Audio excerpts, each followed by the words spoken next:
कल्पना, मैं नए भारत की कल्पना से सहमत विचार हूँ। मैं भी चौकीदार हूँ। बोला हर हर मोदी, हर हर मोदी, भारत माता की वंदे वंदे। बंधूंनो, ज्यांच्या आगमनाची आपण या ठिकाणी वाट पाहत होतो ते आपले देशाचे लाडके पंतप्रधान, प्रधान सेवक, आदरणीय वंदनीय नरेंद्र मोदी साहेबांचं या ठिकाणी आगमन झालं आहे। मी मंचावर आसीन सर्वच मान्यवरांना विनंती करतो की त्यांनी सामूहिक सत्कार या ठिकाणी माननीय मोदी साहेबांचा या ठिकाणी करायचा आहे।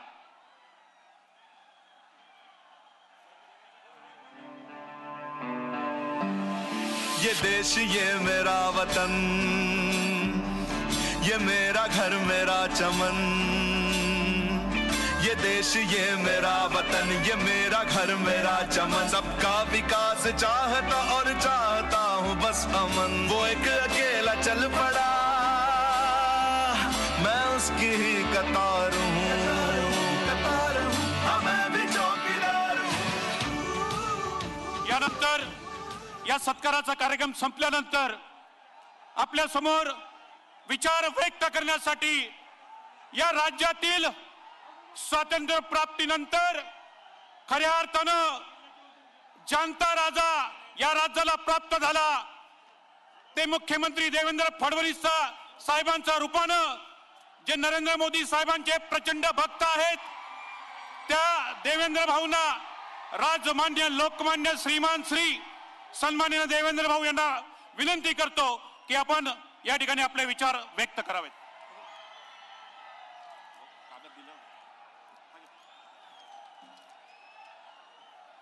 मंचावर उपस्थित आपल्या सर्वांचे लाडके पंतप्रधान, या देशाचे प्रधान चौकीदार आदरणीय नरेंद्र मोदीजी यांचं नंदुरबार मध्ये मी हार्दिक स्वागत करतो।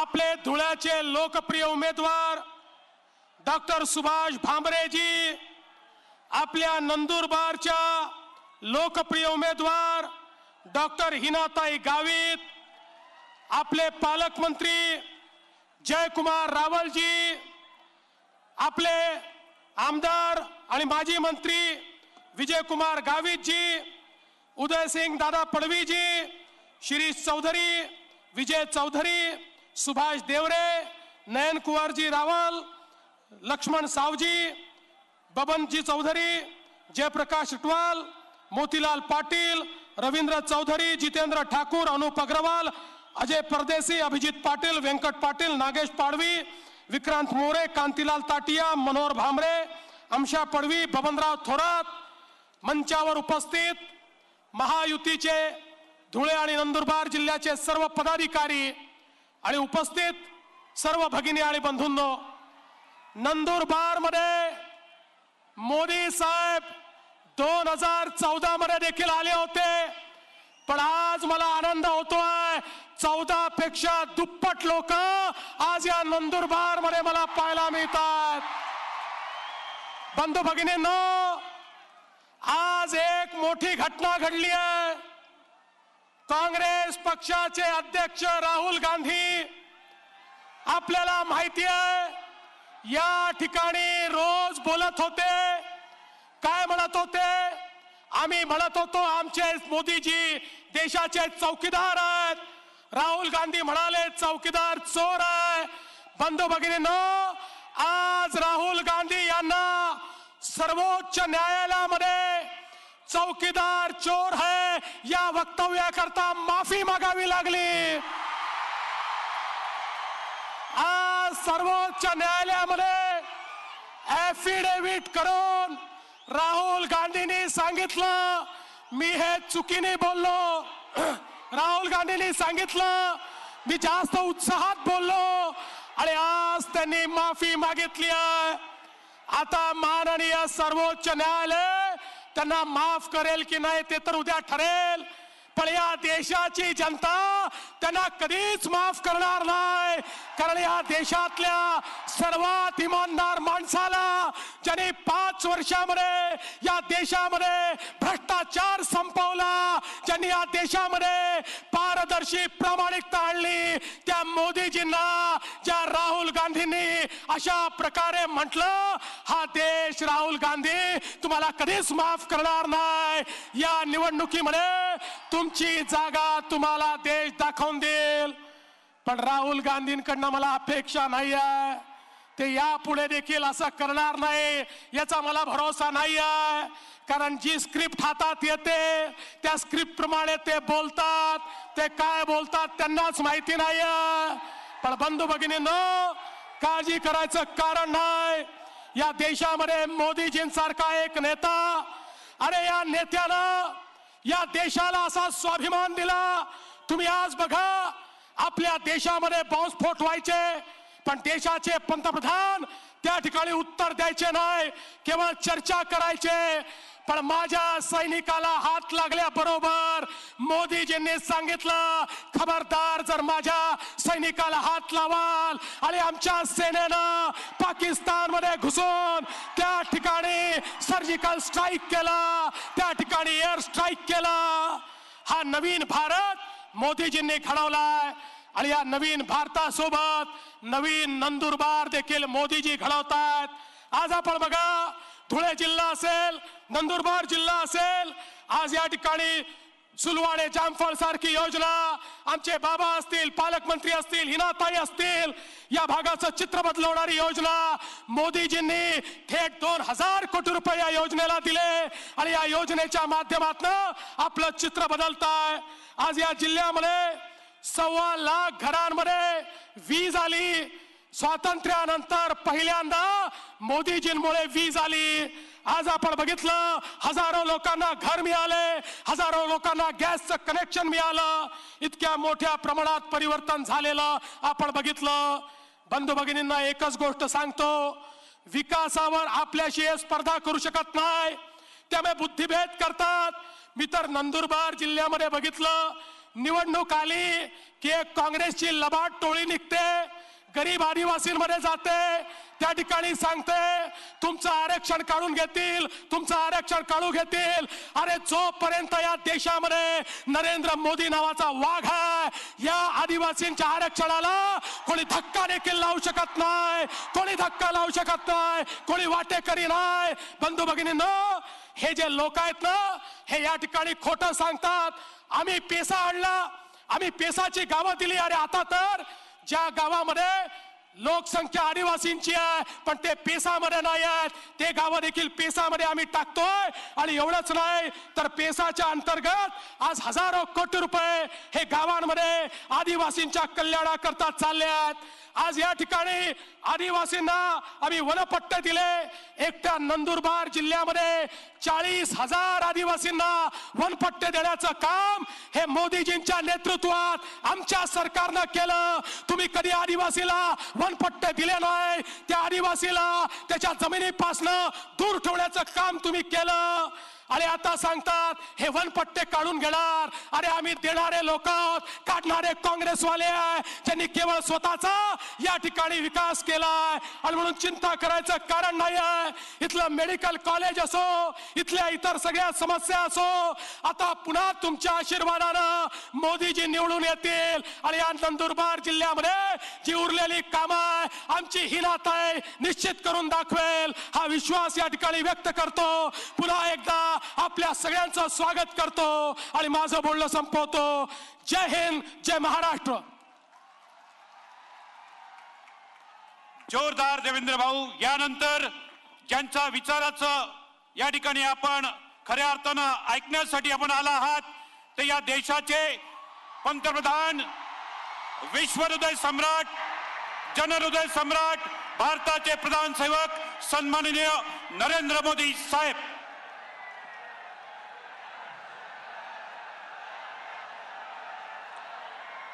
भारत माता की, भारत माता की. भारत माता की। महाराष्ट्र के लोकप्रिय एवं यशस्वी मुख्यमंत्री श्रीमान देवेंद्र जी, मंच पर विराजमान महायुति के सभी वरिष्ठ महानुभाव, इस चुनाव में भारतीय जनता पार्टी के उम्मीदवार और विशाल संख्या में पधारे हुए धुले और नंदुरबार के मेरे प्यारे भाई और बहनों,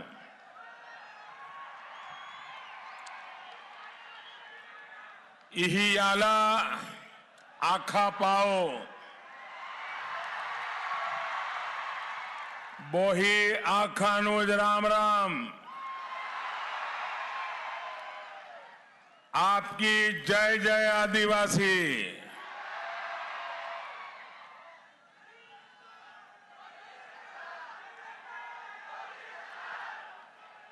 सबसे पहले तो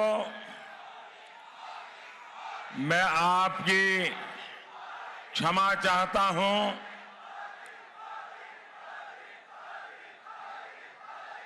भारतीय जनता पार्टी की तरफ से आप सबकी मैं क्षमा चाहता हूं कि यहां इतने बड़े बड़े पंडाल बनाने के बावजूद भी ये जगह छोटी पड़ गई और मैं देख रहा हूं कि पंडाल के बाहर इससे भी ज्यादा लोग ताप में तप रहे हैं। इस भयंकर गर्मी में अपनी चमड़ी झला रहे हैं। उनको जो असुविधा हुई है, इसके लिए भारतीय जनता पार्टी की तरफ से मैं आपकी क्षमा चाहता हूं। लेकिन मैं आपको विश्वास दिलाता हूं, इतने भयंकर ताप में आप ये जो तपस्या कर रहे हैं, आपकी ये तपस्या मैं कभी बेकार नहीं जाने दूंगा। मैं इसे ब्याज समेत लौटाऊंगा और विकास करके लौटाऊंगा। साथियों, आपका यही विश्वास है जिसने बीते 5 वर्ष में मुझे निरंतर काम के लिए प्रेरित किया है और आगे भी नए भारत के निर्माण के लिए डटने का साहस दिया है। आप सबके आशीर्वाद के लिए मैं आपका आभारी हूं। मुझे याद है जब कुछ महीने पहले मैंने वीडियो कॉन्फ्रेंस के माध्यम से यहां के आप सब लोगों से बात की थी, तो पीएम आवास योजना के लाभार्थियों ने कहा था कि मुझे मिठाई खिलाएंगे। भूल गए ना? मुझे कहा था, आपने वादा किया था, जब आप नए घर में जा रहे थे तो वीडियो कॉन्फ्रेंस में बहनों ने मुझे कहा था कि नंदुरबार आओगे तो मिठाई खिलाएंगे।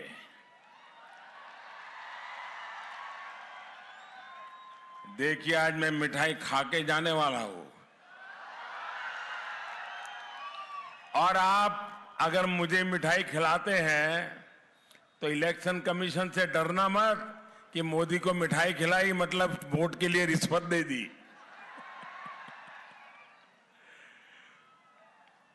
लेकिन मुझे इतने प्यार से सभी बहनों ने एक प्रकार से आशीर्वाद दिए थे वीडियो कॉन्फ्रेंस पे, मेरे दिल को छू गया था। और आपके इस चाय वाले का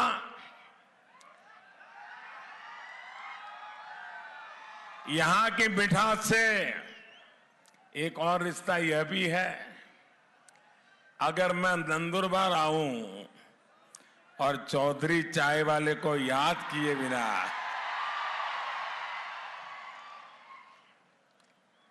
उसके बिना तो मैं अपनी बात शुरू ही नहीं कर सकता, क्योंकि मेरा इतना निकट संबंध रखा और आप लोगों से इतनी बार आना जाना हुआ। मान लीजिए जैसे यहीं का हूं ऐसा हो गया था। नंदुरबार के चाय वाले से तो आप खुशी रहते हैं। मुझे विश्वास है कि आप लोग अपने इस चाय वाले से, आपके इस प्रधान सेवक से भी खुश है। खुश है ना? बहुत खुश है, भरपूर आशीर्वाद है। जिस तरह इस चाय वाले ने 5 साल सरकार चलाई, उससे देश कड़क हुआ है, मजबूत हुआ है। ये चौधरी की चाय भी कड़क होती है ना। अब 2019 में भी आप दिल्ली में एक मजबूत सरकार बनाएंगे, एक ऐसी सरकार बनाएंगे जो आपकी भावनाओं के हिसाब से फैसले लेने में सक्षम हो। तभी विकसित भारत निर्माण हो पाएगा। साथियों, एक मजबूर, मरी पड़ी और भ्रष्ट सरकार होती है तो सभी का नुकसान तय है।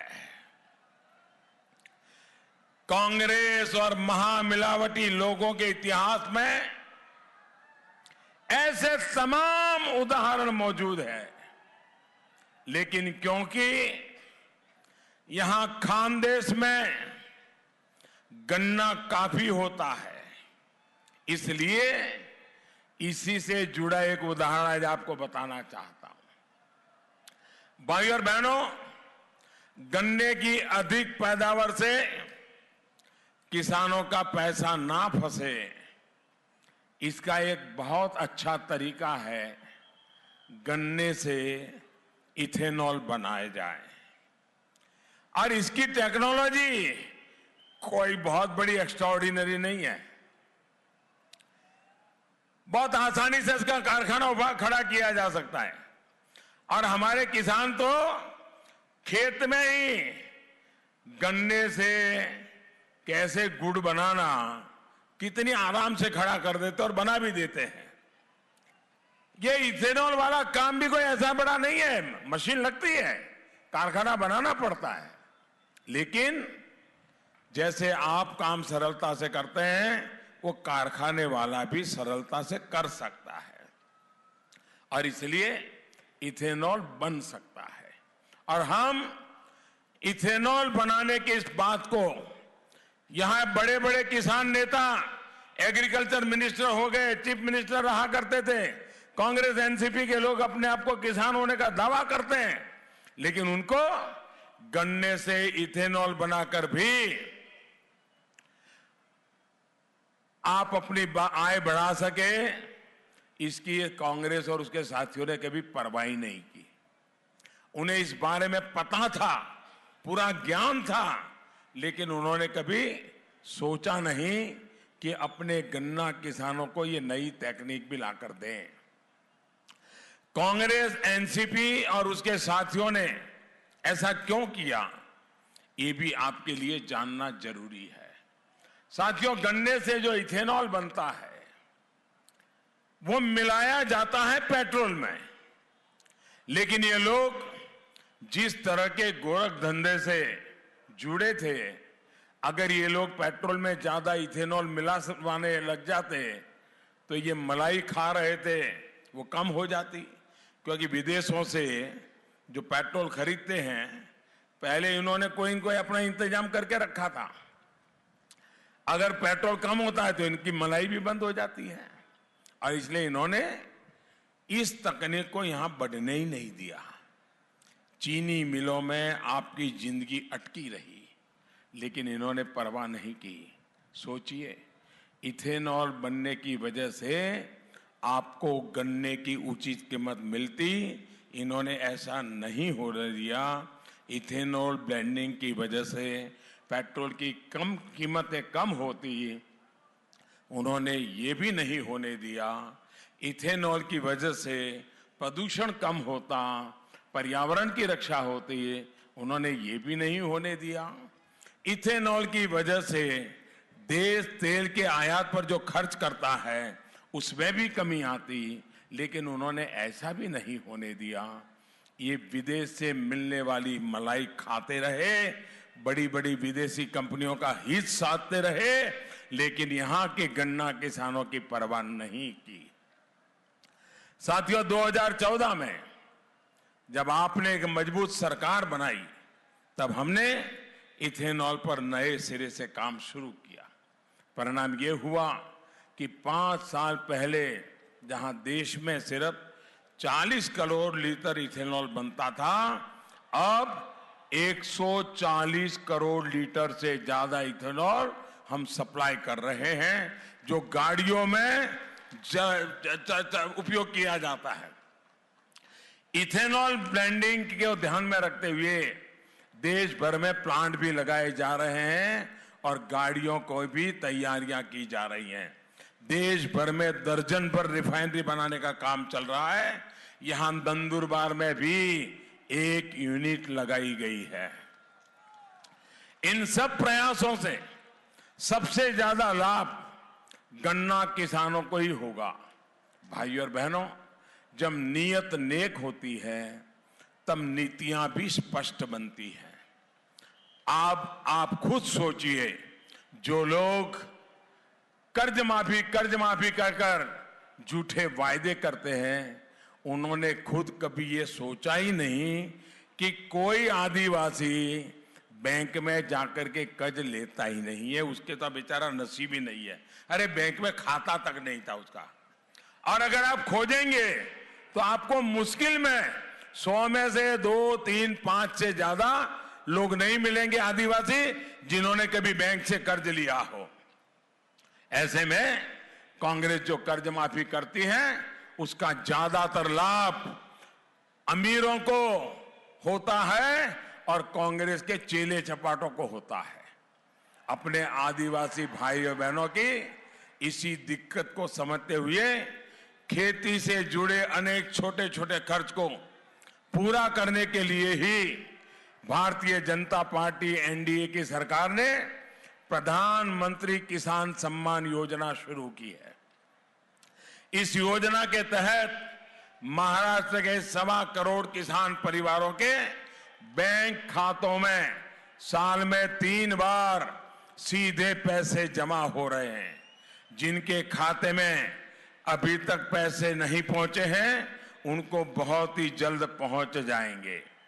अब तो हमने बहुत बड़ा संकल्प लिया है। 23 मई को, कल 23 अप्रैल है, इसके बाद 1 महीने के बाद 23 मई को चुनाव का नतीजा आएगा। और जब 23 मई को चुनाव का परिणाम आएगा, तो 23 मई को जब फिर एक बार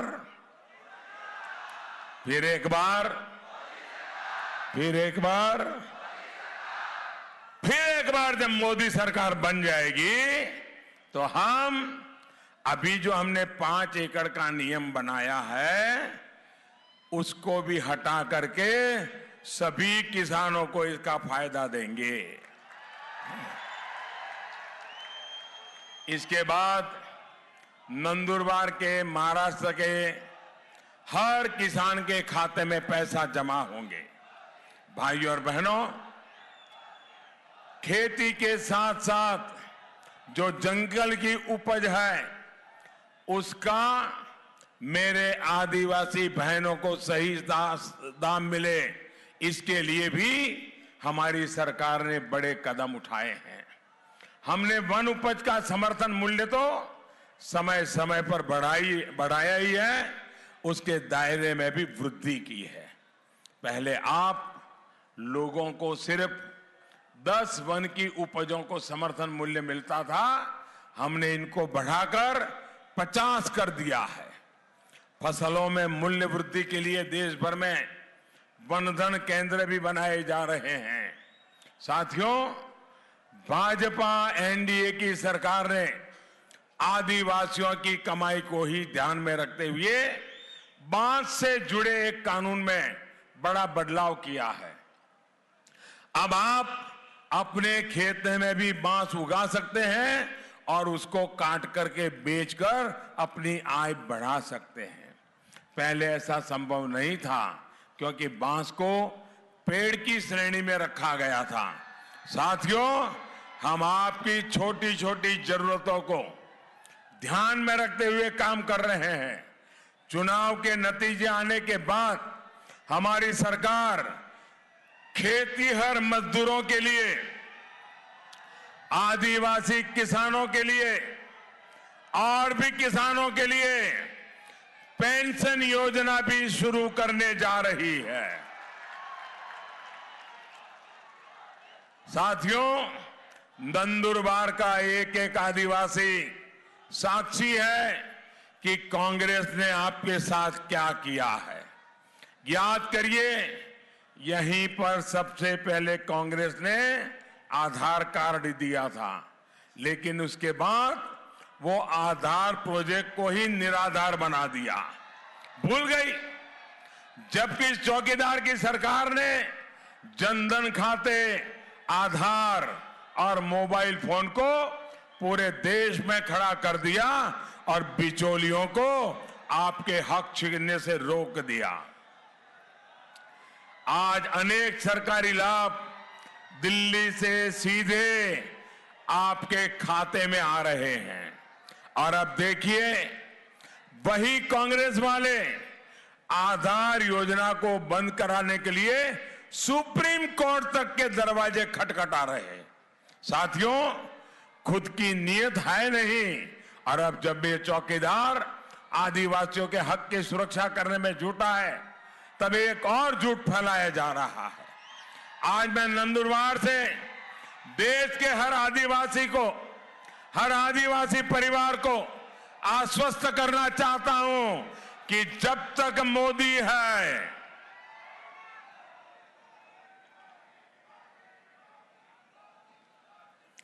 जब तक मोदी है, तब तक बाबा साहब आंबेडकर ने जो आरक्षण दिया है, उस आरक्षण पर कभी कोई आंच आने वाली नहीं है। दूसरी बात, जब तक मोदी है, तब तक आपकी जमीन पर भी कोई आंच नहीं आ सकती है। कोई पंजा आपकी जमीन पे हाथ नहीं लगा सकता है। भाइयों और बहनों, आपका ये चौकीदार पूरी ईमानदारी से आपके जीवन को आसान बनाने में जुटा है। सिकल सेल एनीमिया, कुपोषण, इन सब से निपटने के लिए एक व्यापक रणनीति के साथ हम काम कर रहे हैं। इसी तरह बच्चों और प्रसूता माताओं के टीकाकरण का काम भी तेज गति से किया गया है। इतना ही नहीं, बीमारी की स्थिति में मेरे गरीब आदिवासी भाई बहनों को खर्च की चिंता ना करनी पड़े, इसलिए हर वर्ष 5 लाख रुपए तक के मुफ्त इलाज की व्यवस्था भी आपके इस चौकीदार ने की है। भाइयों और बहनों, हम एक तरफ कुपोषण को मिटाने के लिए जुटे हुए हैं, वहीं दूसरी तरफ कांग्रेस क्या करती है, उसका एक और उदाहरण मैं आपको देता हूं। यहां से मध्य प्रदेश तो पास में ही है, वहां 15 साल बाद कांग्रेस की सरकार बनी और अभी कुछ महीने पहले बनी है, 6 महीने भी नहीं हुए, लेकिन इन्होंने अपना रंग दिखाना शुरू कर दिया। जो पैसे ये आप सुन करके चौंक जाएंगे, ये कैसे लोग हैं, इनको पहचानो। और मैं सबूत के साथ बताता हूं। अब वो मेरा सबूत मांगना भूल गए हैं, आपको मैं सबूत के साथ बताता हूं। जो पैसा इस देश के गरीब आदिवासी बच्चों के खाने के लिए, गरीब आदिवासी माताओं, प्रसूता माताओं को लिए ये चौकीदार ने भेजा था, जो गरीब बच्चों के पेट के लिए था, जो प्रसूता माताओं के लिए था, ये कांग्रेस की सरकार ने, इनके नेताओं ने, चेले चपाटों ने उन पैसों से वैसे भी चोरी कर ली, उसको भी लूट लिया। और आपने देखा होगा अभी 15 दिन पहले इनके घरों में से बोरे भर भर करके नोटें निकली, बोरे भर भर के।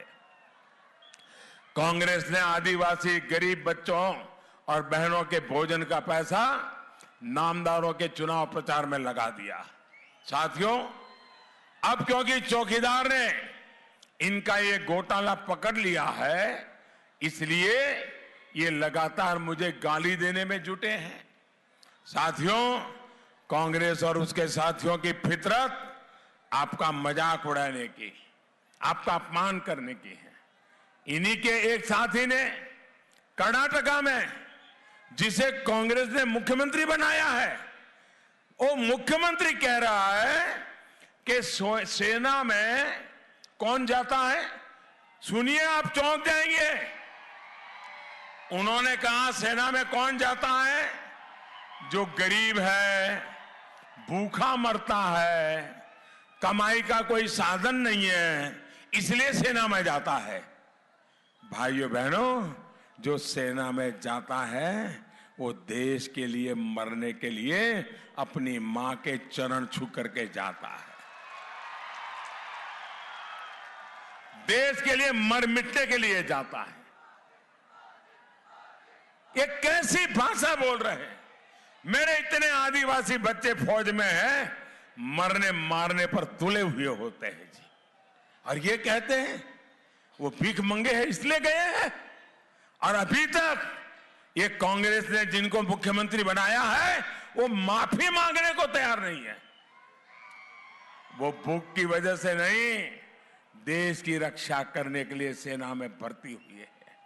आपने इस अपमान को कभी मत भूलना मेरे भाइयों बहनों। और महाराष्ट्र तो वीरों की भूमि है। फौज में जाइए, आपको महाराष्ट्र के लोग मिलेंगे। शहीद होकर के जो तिरंगे में लिपट करके हमारे जवानों के शरीर आते हैं, हर महीने कहीं न कहीं महाराष्ट्र के कोने से कोई न कोई नौजवान देश के लिए शहीद होता है।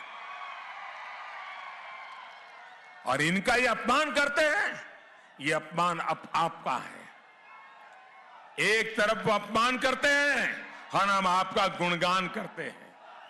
बीजेपी एनडीए की हमारी सरकार आदिवासी नायकों को सम्मान देने का काम कर रही है। आजादी की लड़ाई में जिन आदिवासी बेटे बेटियों ने बलिदान दिया है, उनकी याद में देश भर में स्मारकों का निर्माण हो रहा है। साथियों, यहां उद्योगों को बढ़ावा देने के लिए भी हम प्रयास कर रहे हैं। इसके लिए यहां रोड और रेल की सुविधाओं को सशक्त किया जा रहा है। उधरा जलगांव रेल लाइन का चौड़ीकरण और बिजलीकरण हो गया है। इसके अलावा बिजली से चलने वाली उधना नंदुरबार पालगी ट्रेनों को भी मैंने ही हरी झंडी दिखाई है। अगले कुछ साल में जब मनमाड़ जलगांव रेलवे लाइन का काम पूरा होगा तो ये क्षेत्र कनेक्टिविटी के मामले में बहुत आगे बढ़ जाएगा। भाइयों और बहनों, नए भारत की हमारी सोच स्पष्ट है। हर आदिवासी के पास अपना पक्का घर हो, आदिवासी के घर में भी गैस का कनेक्शन हो, घर में शौचालय हो, बिजली का कनेक्शन हो। हम इसके लिए दिन रात काम कर रहे हैं। इन संकल्पों को सिद्ध करने में आपका मुझे सहयोग चाहिए, आपका आशीर्वाद चाहिए। और इसलिए आप सभी को 29 अप्रैल को भारी संख्या में बूथ पर पहुंचना है और कमल के फूल के सामने बटन दबाना है। और आप जब कमल के फूल के सामने बटन दबाएंगे ना, तो ये आपका वोट सीधा सीधा मोदी के खाते में जाएगा। भाइयों बहनों, आप चाहते हैं देश की सरकार मजबूत होनी चाहिए, ऐसी सरकार जो आतंकवाद को खत्म करके रहे। आप चाहते हैं ये पाकिस्तान में घर में घुस करके मारा, ऐसी सरकार चाहिए, मजबूत सरकार चाहिए, मजबूत प्रधानमंत्री चाहिए। मुझे बताइए, आज जितने नामों में चर्चा चल रही है उसमें से सबसे ज्यादा मजबूत कौन है? आप कहते हैं ऐसा काम कौन कर सकता है? मोदी अपनी जान की बाजी लगाने के लिए तैयार है, ऐसा उनका विश्वास है। मैं देश के लिए कुछ भी बलि कर सकता हूं, ये आप तैयार हैं? तो फिर आप मुझे मजबूत बनाएंगे, चौकीदार को मजबूत बनाएंगे। चौकीदार हर बनेगा, हर कोई चौकीदार बनेगा।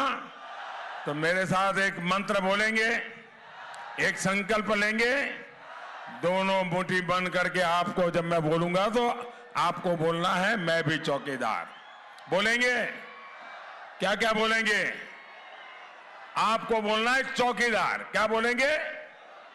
चौकीदार बोलेंगे।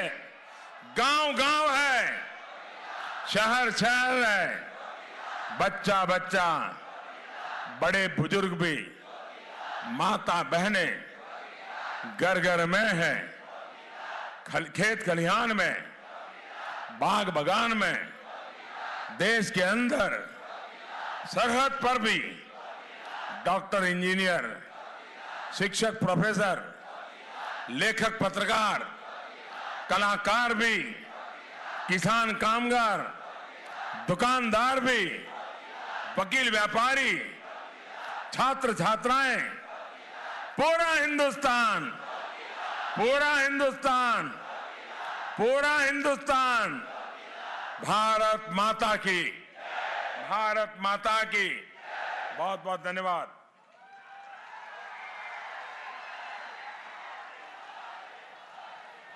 हर हर मोदी, हर हर मोदी। भारत माता की, भारत माता की, भारत माता की। हर हर मोदी, हर हर मोदी, हर हर मोदी।